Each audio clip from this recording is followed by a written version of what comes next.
So I have good news and bad news. The bad news is that you're all gonna die. So that's pretty bad. However, the good news is that you still have a future. So how do you reconcile that?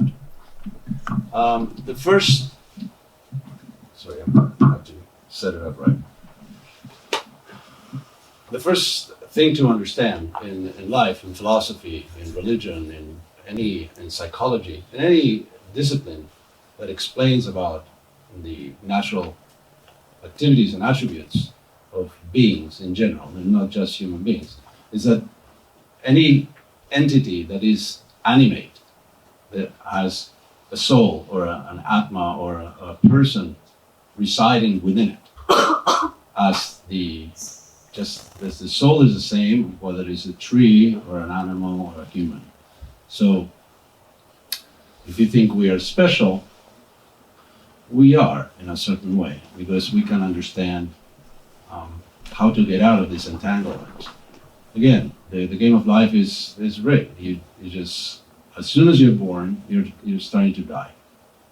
But that's the body, and the body is, it's like when you go to a car dealership or Craigslist or whatever you buy your car, and you look for a car that is going to last you a while, right? Low mileage, and it should have good reviews, consumer reviews. But eventually, but you know that car is not going to last you your entire lifetime. You will have to eventually get a new one. It's no major existential crisis to know that when you buy a car, it's not going to be the last car you have. There will be more coming up to that. So we bought this particular vehicle, the body, and don't get too anxious about it. Don't get too fancy. Don't start decorating it and making plans forever for this body, because this body is going to change many times, not just once, not just at the time of death. Actually, your body will change every 7 years. Everything is new, brand new.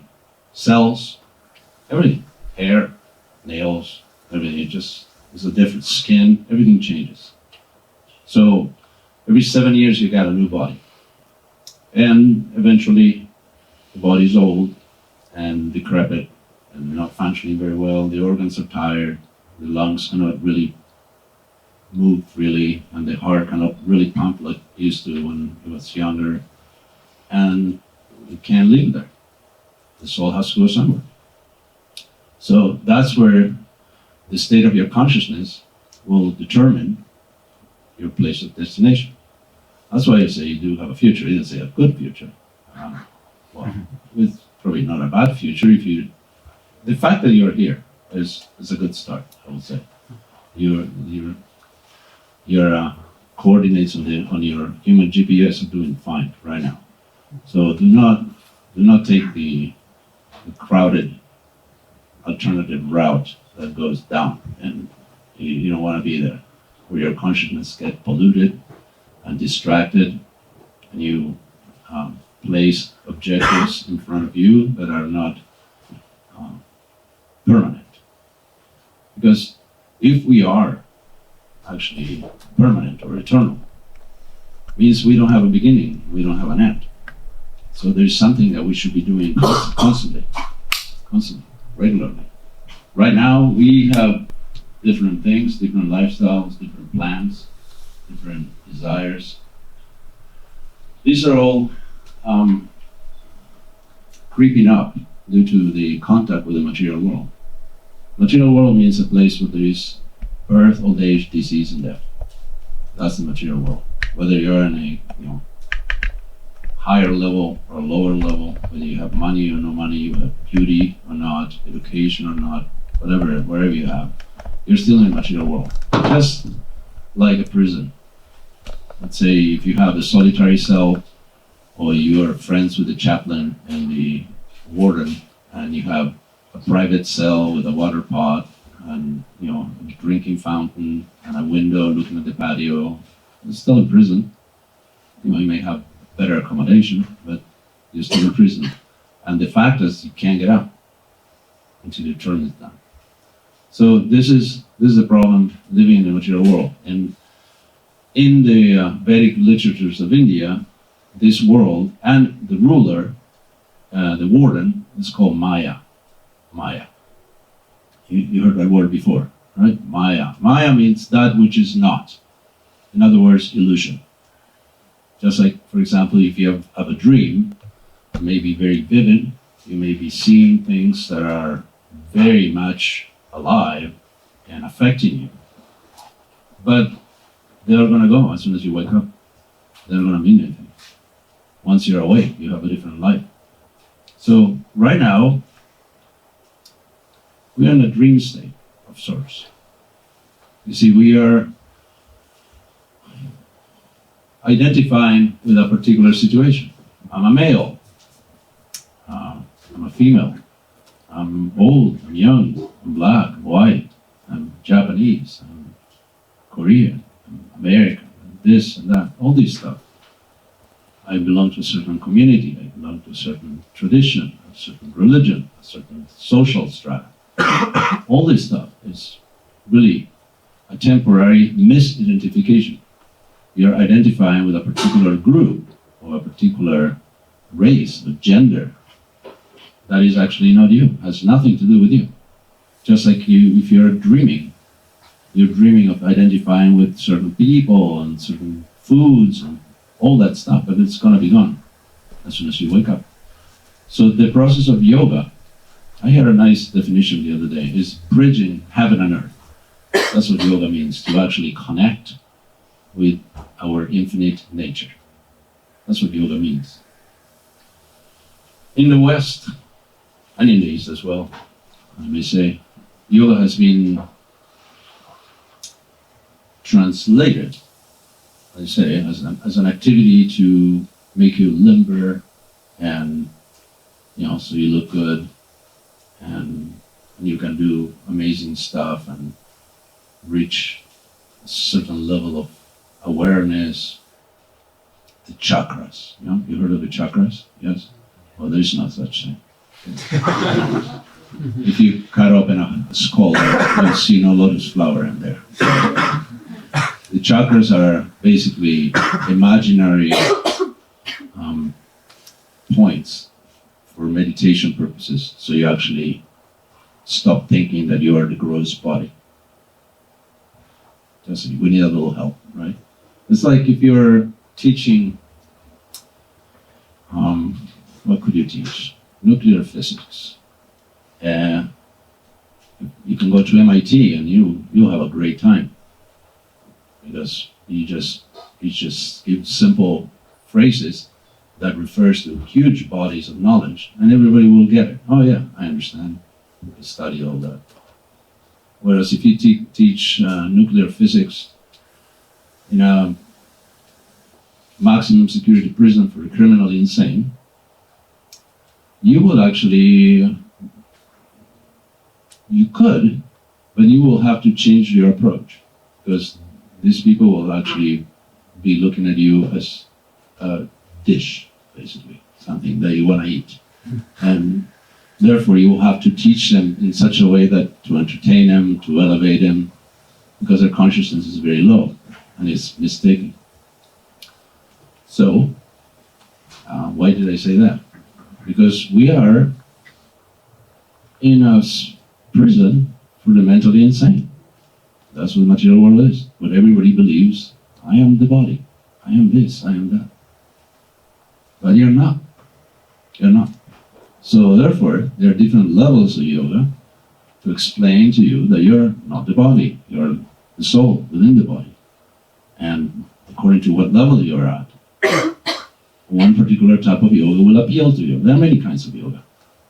So the most basic practice of yoga is called Ashtanga, which is not basic. Ashtanga. Ashta means 8, Anga means limbs. So this yoga has 8 different portions, of which Hatha yoga, which you probably have heard of, is the lowest. Basically, you have to learn how to sit down and shut up. And shut up your mind too. So this is the lowest possible form of yoga, Hatha yoga, which is taught as the highest in the West, like Hatha Yoga, Kundalini Yoga, all this illumination, enlightenment, and so on. No. It's just so you can sit down without fidgeting, and you can bring your mind under control. And you have to breathe in a certain way, a certain pattern, so you actually become peaceful. Because it's the opposite of hyperventilating, basically. So that's your yoga. And then you go into more complicated stuff. Yama, niyama, basically rejecting or giving up to things of this world, so they are kind of glittery.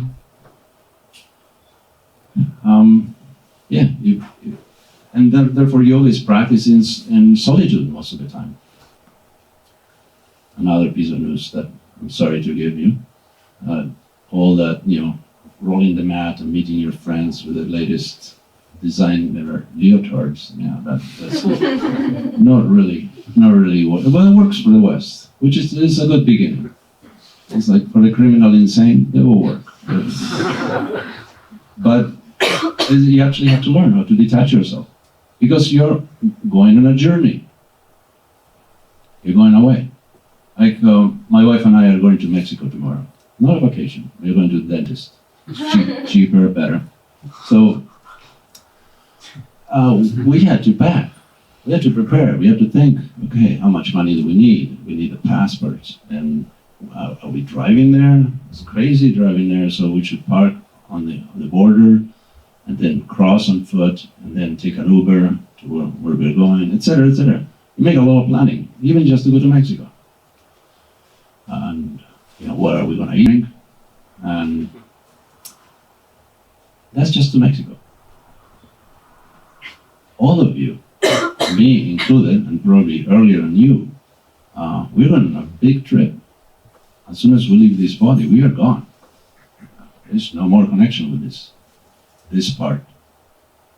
All these beautiful experiences and horrid experiences you've had, they will be things of the past. They will be lingering in your mind, in your subtle body, in your false ego. There will be kind of a tingly sensation that something happened in the past. So you won't remember. Most of the time, you won't remember. Certain things you will recall, if not fully. Like, for example, if you go to the edge of a building, you're on top of a building and you look down, you can't freak out unless you're crazy and looking for adrenaline. This is, well, why do you freak out when you are in a high position? Because you must have fallen. You must have been, fallen before in a previous life somewhere. So you still remember, there's an impression there. It's very strong, but it's not identifiable very well. So all of us we have certain marks from the past. And this is actually good. You may think, well, if I had a past life, I would like to remember it.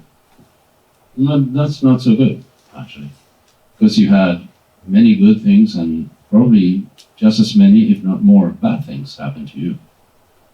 So why would you want to remember that? And how do you become detached? At a certain point, mostly out of frustration, most people realize that, if I could be free of all of this, I have too many clothes in my closet, I have too many contacts on my phone, I have too many this or that, I have too much food in my refrigerator, I have too much. Yes, and then you become very detached. I should give this up, I should detach myself from all that. This is called renunciation at a crematorium. When you see that your body is going to be burned, and you become very detached because there's nothing you can carry with you. So this is what we should practice. Not that you have to give up everything. You can use whatever is good for you. If there are things that are dragging you down, if there are things, like for example, there was a very serious incident at USC recently that 3 students apparently OD'd, right? Killed themselves. To me, that means the system is not working. Because why a young person going to a prestigious university, studying the career that hopefully they chose and not their parents, are in such, they have such a level of anxiety that they want to take their lives. That means the system is not working well. And I have further bad news. I have a lot of bad news tonight. The bad news is that you don't die when your body dies. This body is a concession because you have many desires. You can cultivate spiritual desires or you can cultivate material desires. Now, either can be fulfilled, but material desires, they burn like fire and they're never satiated. They keep burning. You can, if you're hungry, you want food, you can eat, and then you get sick from eating too much. Or if you have sex, you derive great pleasure, but if you are forced to have sex 48 hours non-stop, you will be very sick and very tired. And, sick physically. So anything that you want to do, and in great amounts, you will find a problem with it. So the fact is that you have a body right now that you can feel some kind of relief. It's not actually ecstasy or bliss, pure happiness. It's actually some kind of relief. Just like before sitting here, I had to go to the bathroom. And I felt some pleasure in going to the bathroom, but the pleasure was in getting rid of the urgent situation I had to face. That was a relief. That wasn't a pleasure. No, there's nothing positive about it. I was feeling miserable and then I felt pleasure. It's the same when you're hungry. You're hungry and then you eat good food like the one they make here and you feel great satisfaction. But you forget that you were miserable a moment ago and you will have eaten anything, done anything to fulfill, to just try to quench a particular urge, which is eating. So at the time that you may wrongly choose to take your life, if anybody does, there is no cessation of the misery. What you don't have is a body to try to satiate those desires that you have. You lose the chance to get a body. Your subtle form, in the form of mind, intelligence, and false ego, and the soul continue on, but you don't have a material body to satisfy your hunger, your thirst, your sexual desires, any of that. So it's a very miserable existence. So one should take one's situation and make the best out of it. And our situation is that most of you are young, good for you. So you got an early start. So you should actually see who you really are and what do you really want based on who you really are. Because you know what your body wants. Your body wants sleep, wants sex, wants food, wants this and that. But that is, even the animals can do that. Seriously. Eating, sleeping, mating, defending. Those are 4 things that we have in common with the animals. So if you think you're, my greatest pleasure in life is eating at different fancy restaurants. But that is just trying to satiate the misery that you feel when you're hungry. So you pay a lot of money and you fill up your belly. The elephants can eat 150 pounds of food a day. And they feel the same satisfaction that you do. They don't have to, tip the maitre d'. They don't have to do any of that. They just eat what's available. They rip a banana tree and they chew it to pieces. Several actually. So, and if you think, but I can have sex and it's a very sophisticated thing. I can do it in an island in the South Pacific, in a beautiful setting and so on. But sex is sex. You feel sex desire and then you do your thing and then you feel satiated or satisfied for a while and then you have it back. Just as bad. Pigeons, those annoying little birds, can have sex up to 70 times a day. Or more often even. Yeah. So pigeons have a handover of whatever you call those 3 fingers they have over you because they can have a lot more sex than you, feeling the same satisfaction that you do.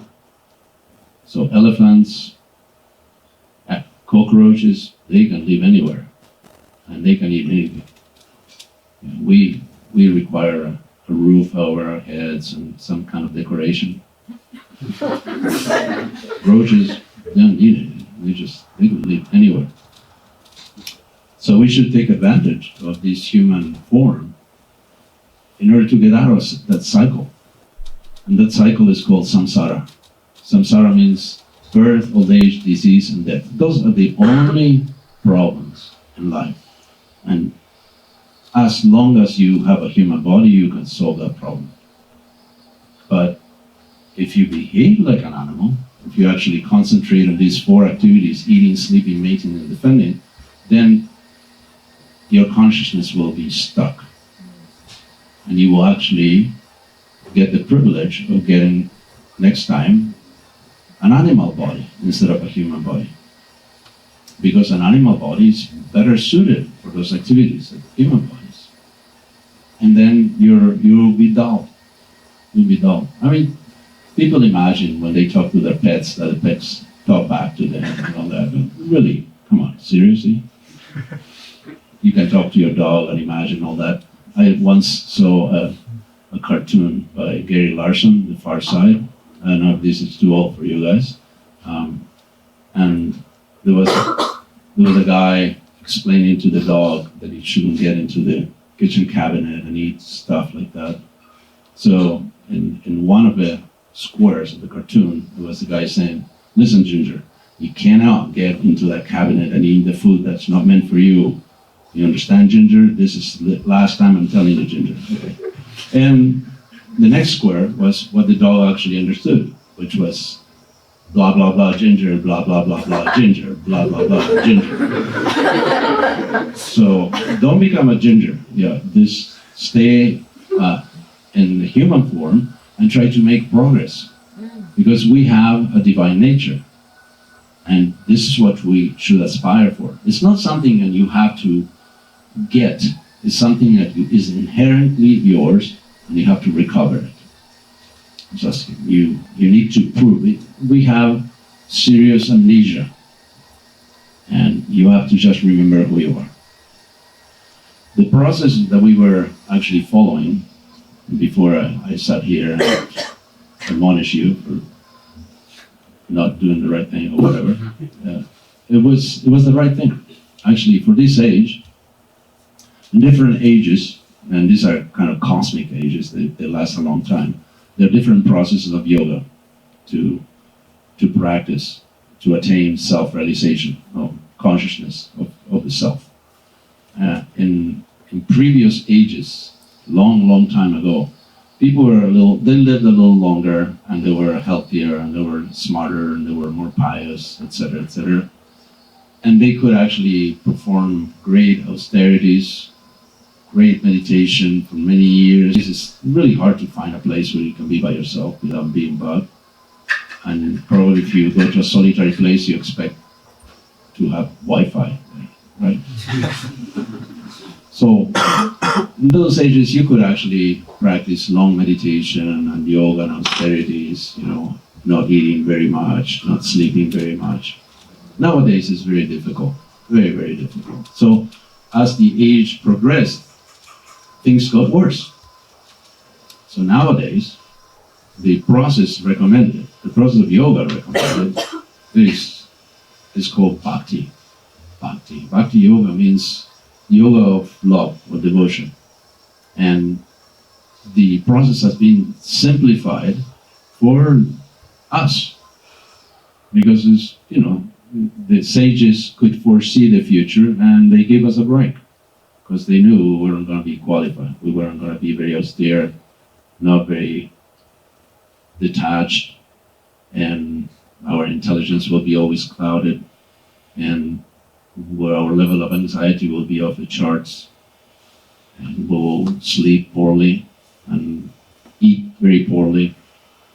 Students can attest to this. I see students every day, and they say, this is, when we serve them lunch, they say, this is the healthiest thing I had in 6 months, or something like that. 4 things, yeah. And what you eat turns you what you really are. So you eat crap, you become that. So you have to stay out of this. And the process of bhakti gives the concession that by chanting mantras, particularly this mantra is a very powerful mantra. It's actually considered the most powerful of all mantras. And mantras are thousands and thousands of mantras. There are many words that they have spiritual nature and they have potency in themselves. Not just that you can imagine or you can build up some kind of imaginary frenzy within your head. There's actually a potent syllable or word that comes from a spiritual strata and can actually, like a magnet, take away all the nasty stuff that is surrounding you and impeding you from seeing clearly. Because that's the point, is to see clearly. Right now, we have a veil of material desires, lust, greed, anger, madness, illusion, pride, all these things that sometimes they are cultivated as if they were virtues, clouding our vision, our spiritual vision. So the mantra is like a powerful cleanser. It's like literally cleaning it up. And the more you chant, the more it goes away. However, some of us may have more layers than others. So do not be disappointed if it doesn't happen overnight, or if your material desires cannot be eliminated rapidly, because there's a ton of stuff to do. It's like when you do a cleanse. Let's say you do a liver cleanse or something like that. The first thing that will come out of your body are toxins, and they will translate in foul smell, or the tongue will be coated with something bitter, and you just you feel worse than before. This is simply a process of cleansing. It takes time, it takes work. Just like if you're washing your car, the first thing is crud and mud and all this stuff that comes up. So you don't give up just because that comes up. You just continue until the car is clean. So this mind of ours is being polluted for many lifetimes. And now we have a chance to clean it up with mantras. So simple, so simple. You can, if you, all of you had if there was a contest, the best, easiest process of self-realization, you were given a blank sheet and a pen. You have to come up with the fastest, nicest, easiest form of self-realization. You couldn't come up with something as simple and as nice as chanting mantras. And when done in company, when done in the association of like-minded people, is even more potent. More potent. So what we did before and what we are going to do next is your lifeline. Yeah, you can do other things, you can try whatever you like, you can insist until the cows come home, but try the mantra, try chanting mantra. That's the process of bhakti that really works. Really works.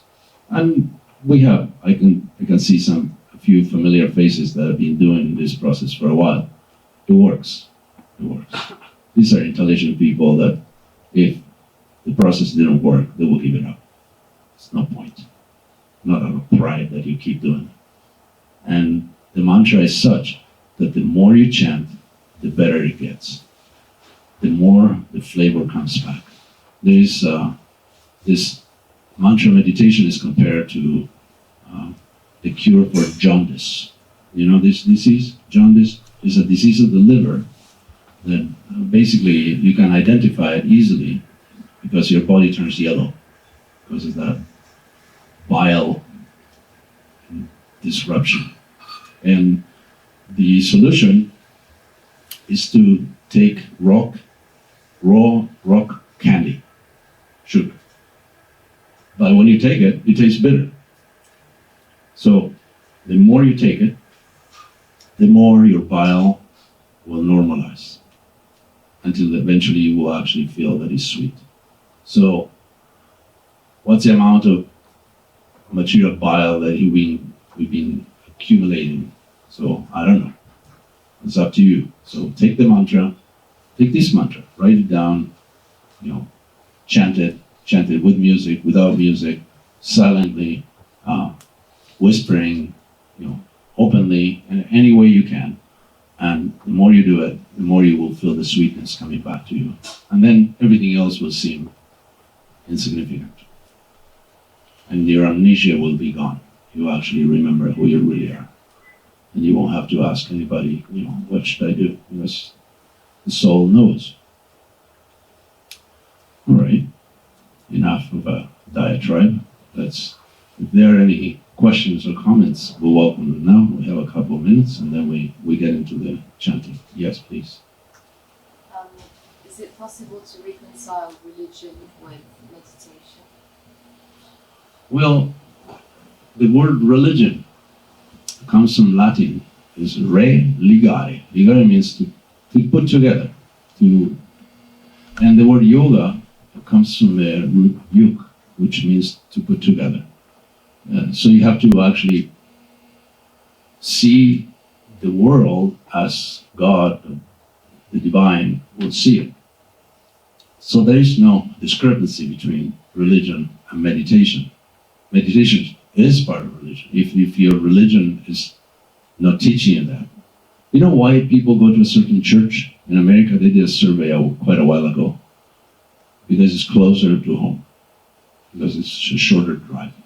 So that's not very philosophical, I would say. It's actually economy. And they go to a certain church because they like the people there, not because of the religion itself. So we should not be spiritually lazy. We should actually, they say gold is where you find it. So do what you need to do in order to find what's yours. And what's yours is your relationship with the divine. That's yours.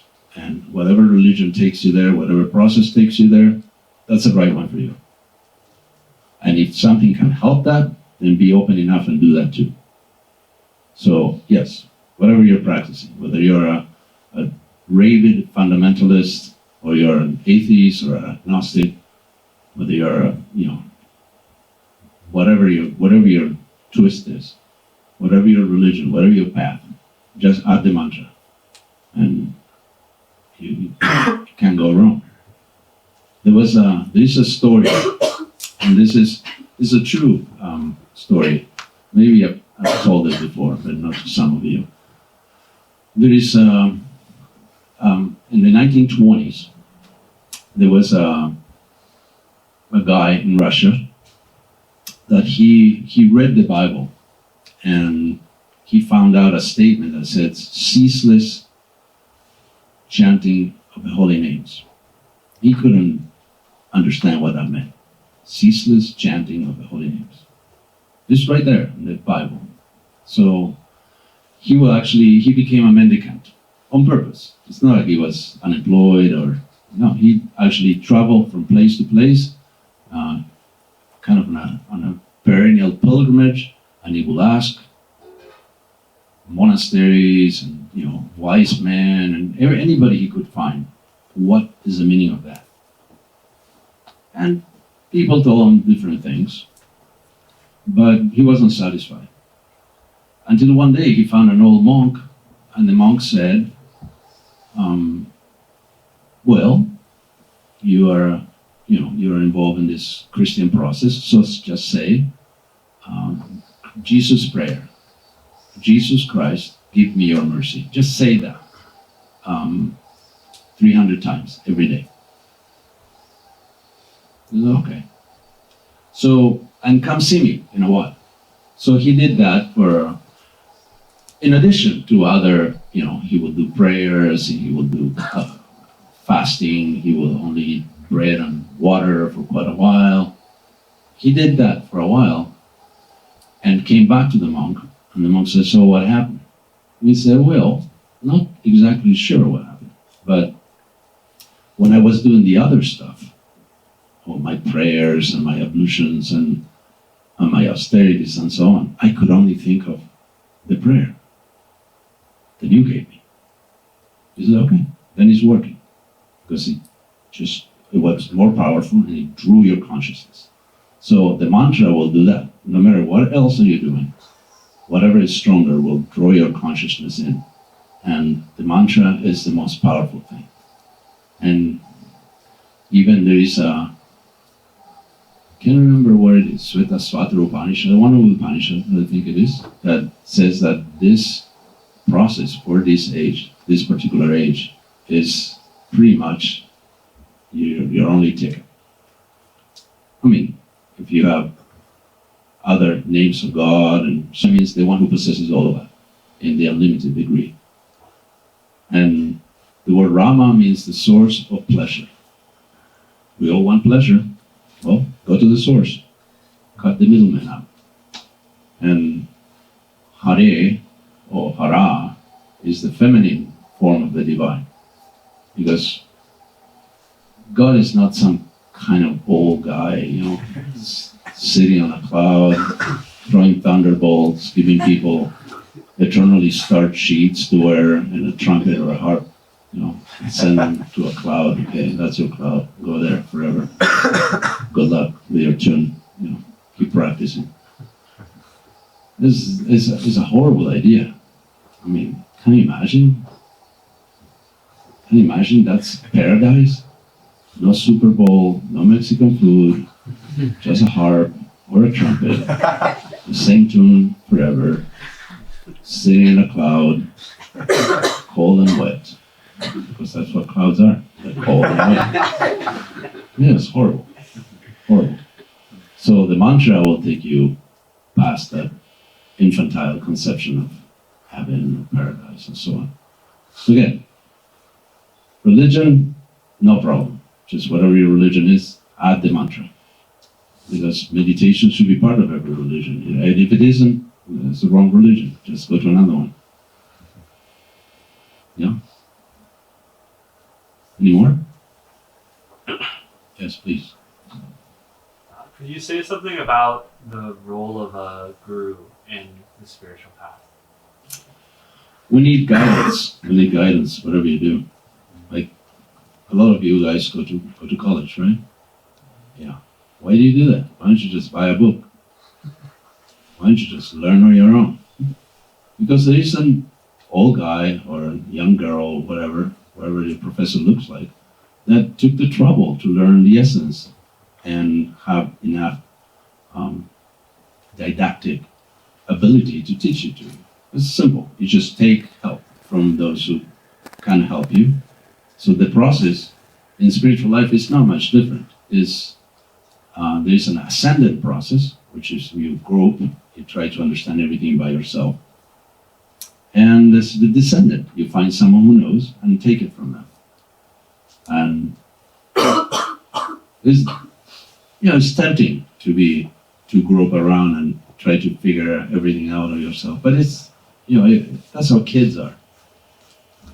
When parents try to tell them something, don't tell me, don't tell me. I know, don't tell me. Just they want to figure it out by themselves. So if you want to figure everything for yourself by yourself, then you can't take help. You have to discover electricity by yourself. You have to discover the wheel by yourself. You can't take help from anyone else. So spiritual life is very subtle, and you need help, you need guidance. So the role of a guru is very important. He's a teacher. Without a teacher, you're rowing a boat that has an anchor in it. So you can row day and night, but you're just going to go in circles because the anchor is still there. So, thanks for the question. I just was wondering if you could touch upon when you were talking about the looking over a tall building and how you said that was like Yeah. you're scared because of a past life. Many things may scare you. You may be scared of darkness. You may be scared of people.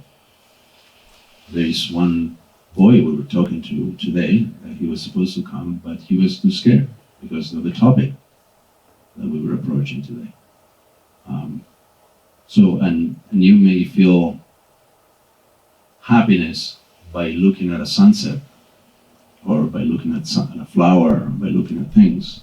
You know, these are desires that you've cultivated in the past that give you pleasure. Like if you go in front of the ocean for the first time, you feel overwhelmed. Practically speaking, this is amazing. Everybody feels the same thing, pretty much. Well, this comes from the past.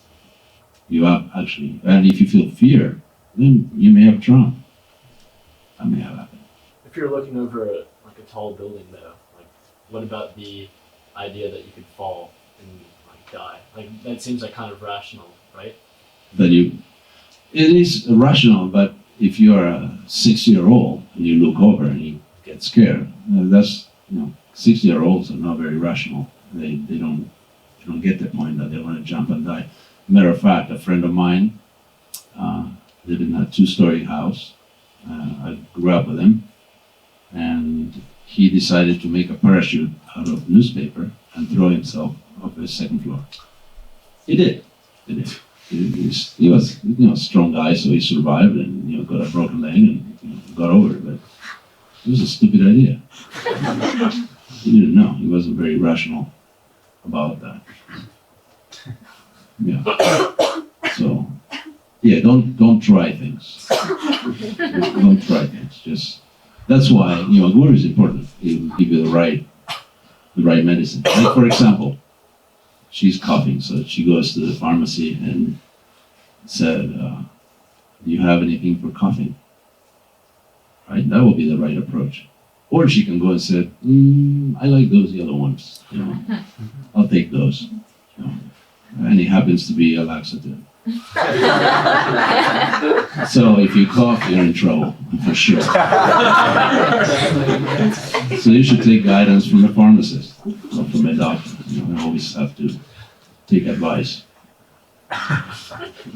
Yeah, things are, there are many things that we may not know, may not have a chance to know, but it's not your burden to know everything. You don't have to be omniscient. You just have to know what you need to do. That's enough. There's the ocean and there's a cup of water, and your quota is a cup. So when the cup is full, you'll be fine. You don't need to get the ocean in order to be satisfied. So there are many things that may not be very clear that you don't really need to know. Like when let's say you have OCD or something, you just go in front of a building and you need to know how many windows are in this building and how many doors and how many feet are in between the elevator and then, you don't need to know that. You have an appointment on the 3rd floor, just go there and get out. That's it. It seems a little pragmatic, but it's an easier life than trying to figure out everything. Because what you have unlimited capacity for is to love and to receive love. So you should concentrate on that. The other stuff, you have limited approach, limited capacity for it. So don't worry about that. Thank you. Yeah, thank you. Anything else? Yeah. What advice would you give to someone going through a breakup? So going to a what? Going through a breakup? Choose better next time.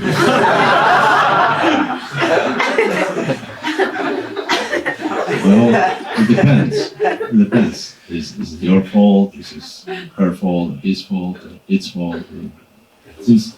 There's no. Actually, this idea of karma that you think is not my fault. If you say it's not my fault, then you don't understand karma at all. It is your karma. You build it up. Now you have to live with it. You're going to a breakup. It's very painful. There's nothing worse than getting your heart trampled and broken. Nothing worse. But it's mendable. you can learn from it. Just make sure you don't do something you regret. You hurt the other person just because you're hurting. Try to be friends. Matter of fact, I do have a guru, and my guru, when was asked by his disciples, I would like to marry such and such. His question was, are you friends? If that person was of the same sex that you, would you be friends? And if the answer was no, then the answer about marriage is no. It shouldn't. It should be friends. It should have some affection. That comes first. Because the first thing that comes is infatuation. Oh, I like the way she smells, and I like the way he looks. But eventually he will look pretty bad, and eventually she will smell pretty bad. So you can't rely on that. You have to, go further than that. So there should be friendship. There should be some strong bond, not just attraction. Attraction is not enough. It will eventually fade away. You will get old, and you won't be as attractive. Actually, when you see old people that they look pretty hideous, that's your future. Hello, wake up. This is how you're gonna look. That's what people are gonna see. If that's all you are, you're the material body. So, and you think, oh, I'm old, I'm young. Yeah, that's actually very temporary. You can't be judged by the car you drive, right? So don't worry about the car. Just keep it clean and work in order and move on with your life. You're not the body. You should tattoo that backwards on your forehead, so when you brush your teeth, you can actually remember you're not the body. The body is temporary. The body gives more misery than pleasure. I can assure you, after a few years, more than you in a body, yes, more misery than pleasure. That's why we're going to Mexico. Because, anything just throws you, tosses you. I mean, you may be lifting weights, and pumping iron all day and be a triathlete and so on. And then here comes a bug, the flu virus, the Hong Kong flu virus. And it tosses you around. You can't even see the damn thing. And it tosses you around like a rat ball. Yes. So there you go. There goes your theory about being strong. No, your body is doomed. It's gonna collapse. So just don't make an institution out of it. Out of worshiping your body as a self. You're not the body. So how many volunteer for a backwards tattoo on the forehead? Yeah, just chant the mantra. Yeah, that's the good news. You don't need to get a tattoo. You could write it on your mirror. Oh, that's good. That's good. That is a good idea. Actually, I may do that. I don't like mirrors. I don't like to have mirrors at home. Not because I'm a vampire or anything. I just don't like to look at the body. I'm like tired of it. But it's good. Maybe I'll take all the mirrors but they're not the body. That's a good reminder. My guests will feel a little uncomfortable.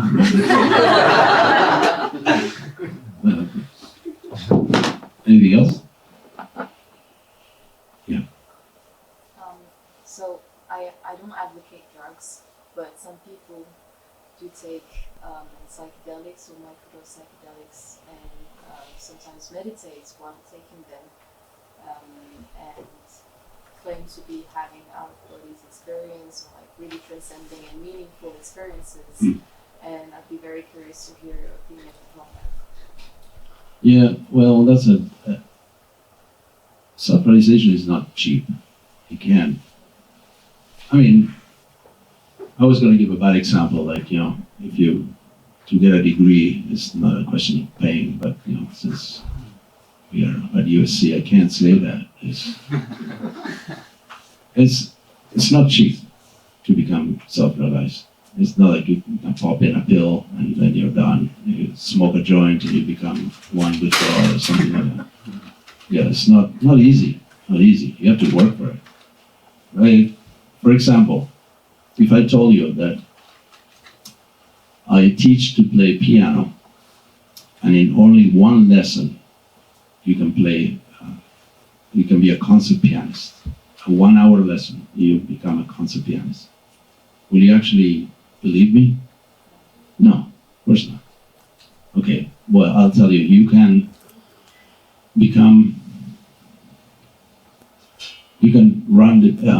get on a bike and go on the Tour de France, and you will get in the top 10 of the Tour de France, just if you come to my shop and take 1 hour lesson. Would you believe me? No. Okay, I can go through an enormous list of things that may promise a lot, but they don't deliver. So, if I tell you the purpose of life is to understand the self, and just by taking this pill, or by smoking this joint, or by smoking crack, or whatever it is, this blue meth is fantastic. You will achieve self-realization for only $49.99. 2 hits and you're done. No thanks. No thanks. Have you taken drugs? No. Good for you. So those who have taken drugs and believe they are God, they're deluded. God doesn't go to the dentist, for example. And all of you will have to go sometime or other. You will get a toothache. Hopefully not, but you probably will. So it's not cheap to become the supreme or by easy, cheap means, like taking drugs. It's just cheating. You have to actually work very hard. You want to play the piano, you want to, be a world-class cyclist, you have to work so hard, and you may not make it. Well, in self-realization, if you put the work, you will get it. Just chant the mantra, and you'll be happy. I promise, or your money back. Except for what you spent for dinner. That you will eat it. Any other question before we get chanting? Yes. How to deal with anxiety? How do you deal with anxiety? Well, in my case, it's very easy. You just give it to others. Just kidding. Anxiety is an all-pervading illness of being in a material body. This world is created on the basis of anxiety, that everybody's anxious about something. Matter of fact, there are 2 words, one for the material world, one for the spiritual world. The spiritual world is called Vaikuntha, which means without anxiety.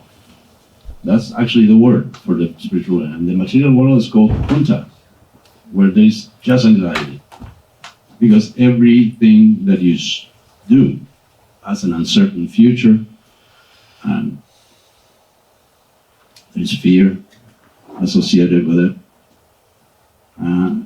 I see, again, we serve lunch to USC students, faculty, and stuff, and I can see that everybody's in anxiety. And this is, you're at the prime of your life, right? You're young, you're healthy, you're smart, you have money, because otherwise how can you cough up 70 grand a year? So what's going on? How come you're in anxiety? Because that's part of the material world.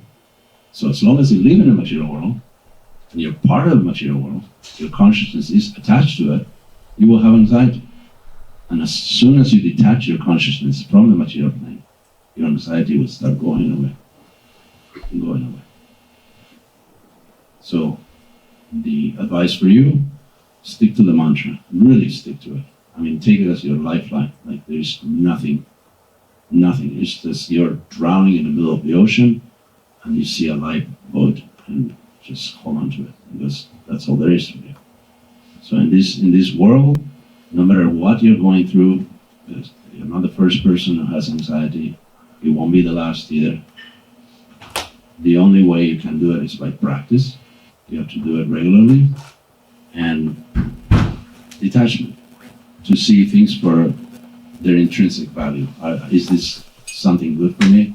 Or is this something that is going to pull me down and make me cry and spend countless hours talking to my friends about it, have a broken heart, all this stuff. It's like you can see it from above. You may not be able to get rid of it, but you won't be so inside of it that you will be trapped like in a bubble. You actually, when you raise your consciousness, you start seeing things at a distance. So you can actually make better choices, much better choices. You will be peaceful. You deserve it. It's yours. Take it. Don't let time go by. And you may say, well, it's for old people. I'm young now. Now I need to enjoy life and so on. And when I get old and frustrated with that, then I start practicing meditation and all this and become spiritual, blah, blah, blah. No, this is the time. This is the time for learning. When you get old, you get calcified. You can't learn much. I used to learn languages like there was no end. I could learn any language very quickly. Now I can't learn anything. My brain is full. I have no room for any of that. So right now, you're young, take advantage. Learn the things that you need to, the tools that you need to move around without suffering the consequences of being in a world where everybody is in anxiety. And most people are drowning, but they're seeing a dog go by and they just grab the tail thinking, oh, he's going to take me to shore. No, the dog is about to drown himself. So all these other methods of stuff, they're temporary relief, but there's no end to the situation. Anxiety is, what can you say? Materially, you can't fix it. It's terminal. It's 4th stage. You can't operate. You're done. But you can transcend. You can be above it. And then anxiety will be below. It won't bother you. Just like an ocean and rivers. The river goes into the ocean, but the ocean is not altered by it. It remains calm in the same way, same volume. So let the rivers of anxiety come to you, but take the mantra and raise above it. Good luck. Yeah. Okay, guys. I don't want to delay the hosts anymore. They've been cooking wonderful stuff for you, so we'll do a kirtan before we go. And I really appreciate your attention for those who are still awake. And those who went to sleep, well, when you wake up, you won't remember anything. Good for you. Thank you.